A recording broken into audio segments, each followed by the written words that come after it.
this finds you doing well, and I hope that you're a lot warmer than I am. At the time of this recording, we're supposed to get about 6 to 8 inches of snow, and it is freezing cold outside in Tennessee. Welcome to another lesson. Today I want to give you something really cool to apply to what we've already been working on. As you know, the lessons kind of stack on top of each other and lend themselves to the previous one and set you up for the next one. Last lesson we talked about doing some phrasing, and we'll touch on that here and there and add more as we go along. But today I want to share something with you that's really, really cool. You know, I like to teach you how to get a lot more use out of the things that you already know. And by now, if you're on this lesson, you've picked up some really cool things by now. So what we're going to do today is build we're going to build a little bit more, taking something that we've already learned, but we're going to add just a little bit to it and really get some cool stuff out of it. So check this out. In the intro, you saw me kind of jamming around with that same jam track that we worked with on a previous lesson. What I was doing, and you probably didn't recognize it because you haven't been told anything about this, but it goes with today's lesson, straight ahead in reverse. That's the name of today's lesson, straight ahead in reverse. What I want to show you is how to take, we're going to work a little bit in the pentatonic, we're going to work just a little bit behind it, take some of the backstage notes out of the pentatonic, and we're going to take a little bit of Going Country Knot and do this technique that I call straight ahead in reverse. Check it out. As you know, our simple pentatonic looks like this in the key of E, and I know I'm in the key of E because I'm at the 12th fret, and the top string always tells me where I am. I had a guy send me a note wanting to know if he had a friend that was playing over a D and I think it was a D, a G, and a C. How would he know where to go play the Cowboy Blues or the pentatonic minor and tie all these cool things we've been learning together?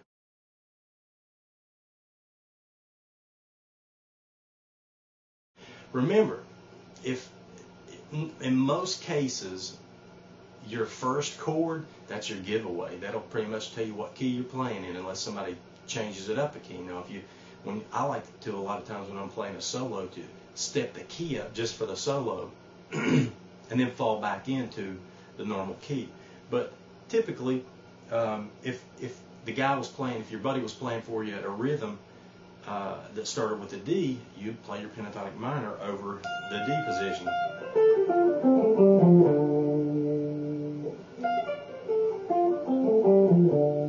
Cowboy Blues to that would just be right here.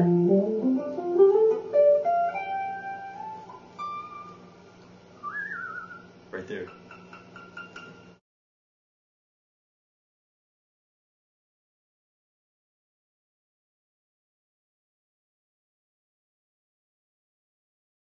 Alright, some of you may have 24 frets. I had an old Ibanez that got ripped off, and man, it had 24 frets, and I loved it. I need to get me another one.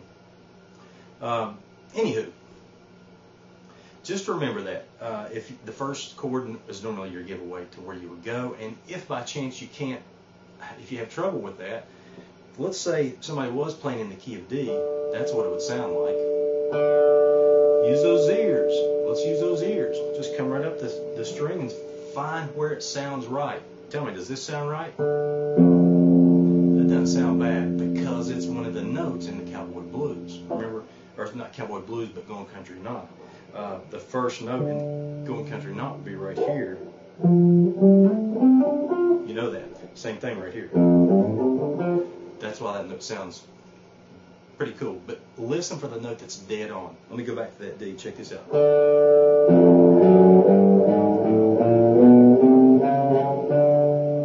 There you go. See, that matches. That's where you play your pentatonic. Major scale. We'll get into the majors real soon, and after we get the majors together, man, you're going to really have gobs of stuff to play with. You will not be searching for a place to play on this neck, I promise. And now, with what you have now, you shouldn't really have to be searching too hard. So, anyway, back to it. straight ahead in reverse. I'm blah, blah, blah, blah. I'm going to be giving you that same jam track to play along with. It's in the key of E. That's what we've been working in. So let's just stay there a couple lessons. And we know the key of E just tells us to go right here at the 12th fret, or open, or going country knot. I'm sitting right on top of the pentatonic minor again. Okay, got that. Okay, that in mind. Straight ahead in reverse, you tend to, when you're playing the pentatonic, you either start at the top or you start at the bottom. I want to encourage you to make a mental note of what that little pattern looks like when you're playing the pentatonic minor and jump into the middle of it. It sounds great. Or whatever. You can come up with some cool things. And we're going to do a little series on just licks. I'm going to give you a bunch of really cool licks, and we'll get into that real soon. But what you want to do when you're doing the straight ahead in reverse is actually move up the scale or move down the scale in reverse, or move up the scale going forward. Let me show you what I mean. Typically, if you were going to play that pentatonic minor, you would start off and go like this. That's just the basic. I'm not putting the little half steps in there yet. Okay. What I want you to do is, instead of going in forward motion, notice I'm going.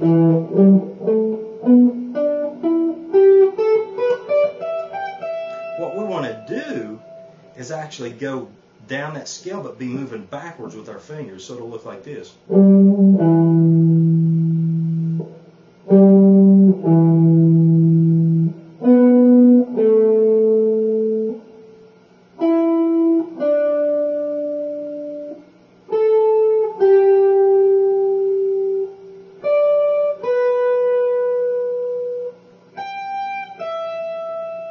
Alright, pretty easy. Actually, it's real easy. Watch this.